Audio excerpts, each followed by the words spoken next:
Olá, gente, bom dia, boa tarde, boa noite, que se adeque aí à hora que você estiver nos assistindo. É muito bom retornar com os estudos, com as ponderações, com as meditações em torno do Livro dos Médiuns, não sem antes agradecer aqueles que estiveram conosco na mensagem, nos nossos minutos de reflexão do dia de ontem. Aurenice Sampaio, que Deus abençoe o nosso dia, que assim seja. Lúcia Helena da Silva, bom dia a todos, linda mensagem, realmente maravilhosa, como todas do Benfeitor Emmanuel, bom dia. Gladys Ferreira, de Machado, Minas Gerais, bom dia, belíssima mensagem, Benfeitor Emmanuel sempre cirúrgico. Hamilton Martins, aqui de Patos de Minas, bom dia, meu amigo Hamilton, excelente final de semana para todos nós. E o Pedro Eduardo Martins, lá da cidade de Frutal, aqui do estado de Minas Gerais, bom dia, meu amigo, que bom ter você sempre conosco. A gente não pode deixar de pedir para que você curta, comente e compartilhe esse vídeo, para que a gente possa levar essa ideia a mais corações. E hoje é um estudo que eu digo, é um estudo mais denso, é um estudo mais, que talvez ele é o menos palatável, mas ele é muito importante. Então, logo depois da nossa vinheta, leitura, ponderação e comentários em torno de O Livro dos Médiuns.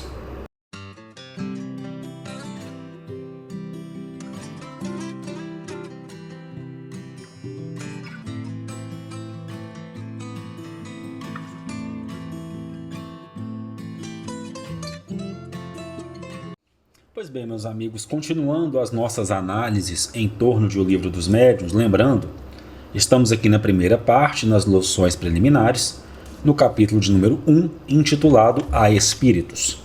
E no nosso último estudo, nós começamos o item 3. Só para a gente relembrar, o Sr. Allan Kardec, ele faz a seguinte reflexão, terminando o primeiro parágrafo. Entre muitas pessoas, aí se detém a crença. Admitem bem a existência da alma e, por conseguinte, a dos espíritos, mas negam a possibilidade de se comunicar com eles. Pela razão, dizem, de que seres imateriais não podem agir sobre a matéria. Essa dúvida está fundada na ignorância da verdadeira natureza dos espíritos, da qual se faz geralmente uma ideia muito falsa, porque são imaginados erroneamente, como seres abstratos, vagos e indefinidos, o que não são. Isso aí a gente até recomendou que fosse feito o estudo, a leitura de O Livro dos Espíritos, que vai tratar muito bem disso aqui, e a gente tem então condição de continuar. O Sr. Allan Kardec, ele então pondera. Imaginemos primeiro o espírito em sua união com o corpo. O espírito é o ser principal, já que é o ser pensante e sobrevivente.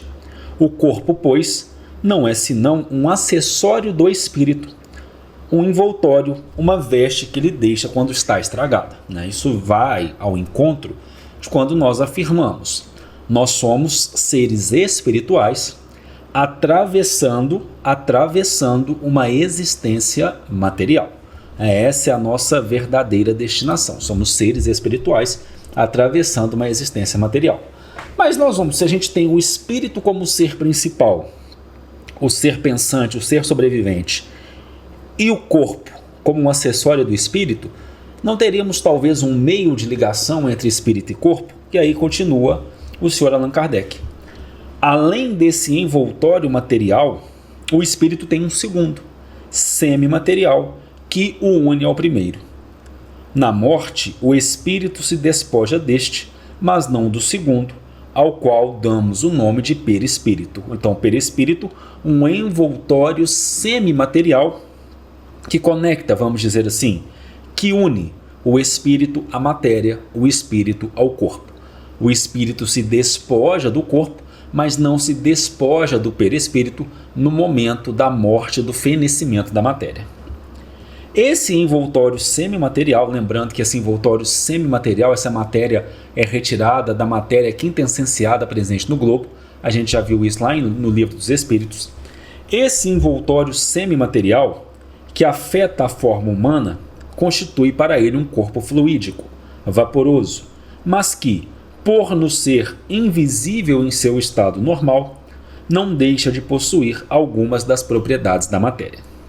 O espírito não é, pois, um ponto, uma abstração, mas um ser limitado e circunscrito, ao qual não falta senão ser visível e palpável para se assemelhar aos seres humanos. Isso aqui ele está respondendo para nós essa essa questão quando ele nos fala que nós imaginávamos os espíritos, nós tínhamos uma ideia muito falsa dos espíritos, imaginando-os como seres abstratos, vagos, indefinidos, que não são. Se a gente puder brincar aqui, né, às vezes a gente fala assim, olha, os espíritos são aquela fumacinha, uma fumacinha disforme, uma fumacinha sem ali a gente poder definir muito bem. Tá errado, né? Tá errado. Nós temos espírito, ser pensante, ser sobrevivente, corpo, ser material, acessório do espírito, e perispírito, semimaterial. Desculpa, eu falei corpo, ser material como se fossem dois seres distintos. Não.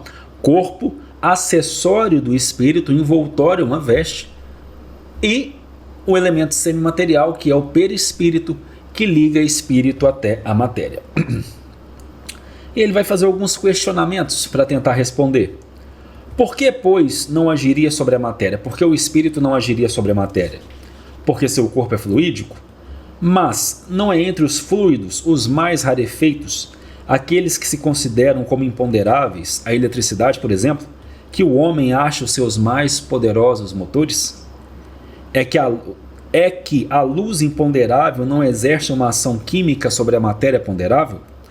Nós não conhecemos a natureza íntima do perispírito, mas, supondo-o formado de matéria elétrica ou outra tão sutil, por que não teria a mesma propriedade, estando dirigido por uma vontade? E aqui, gente, para mim, é um dos itens, vão começar a ser discutidos aqui, um dos itens mais brilhantes dessa obra, que logo na primeira parte, logo no capítulo 1, são assim de uma singeleza, de uma humildade, de uma demonstração que é difícil da gente mensurar. Item 4. A existência da alma e a de Deus, que são a consequência uma da outra, sendo a base de todo o edifício, antes de iniciar alguma discussão espírita, importa-se assegurar de que o interlocutor admite essa base.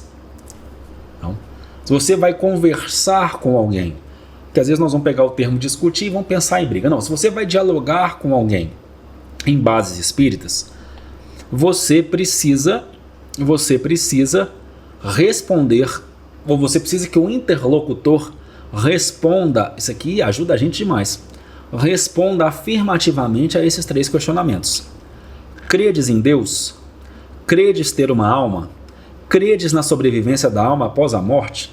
Se ele responder negativamente, se ele tiver uma crença negativa a qualquer um desses questionamentos, não adianta encetar o diálogo. Você vai estar dando murro em ponta de faca.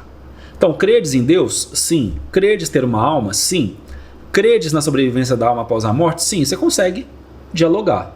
Mas se não, bola para frente. Você não precisa perder seu tempo. Aí o Sr. Allan Kardec continua. Se nessas 3 perguntas ele responde negativamente, ou mesmo se diz simplesmente eu não sei, gostaria que fosse assim, mas não estou seguro disso, o que o mais frequentemente equivale a uma negação polida, disfarçada sob uma forma menos constante para evitar ferir, muito bruscamente, o que ele chama de preconceitos respeitáveis, seria tão inútil ir além quanto tentar demonstrar as propriedades da luz a um cego que não admitisse a luz. Porque, em definitivo, as manifestações espíritas não são outra coisa senão os efeitos da propriedade da alma. Com estas, há uma ordem diferente de ideias a seguir, se não se quer perder tempo. E se são propriedades da alma, a alma é consequência do quê? Da existência de Deus. Da existência de Deus. Se a base está admitida, que base? Crença em Deus, crença na alma, crença da sobrevivência da alma após a morte. Se essa base está admitida, não a título de probabilidade, queria que fosse assim, mas não estou seguro disso, se a base está admitida não a título de probabilidade, mas como coisa averiguada, incontestável, a existência dos espíritos dela decorre muito naturalmente. Nós vamos parar por aqui. Acredito que deu para dar uma base muito boa no estudo de hoje. E na próxima semana a gente começa aí nesses 2 outros itens, né, que vão encerrar esse capítulo 1 da primeira parte, esse capítulo que busca responder à indagação: há espíritos, existem espíritos, de maneira brilhante.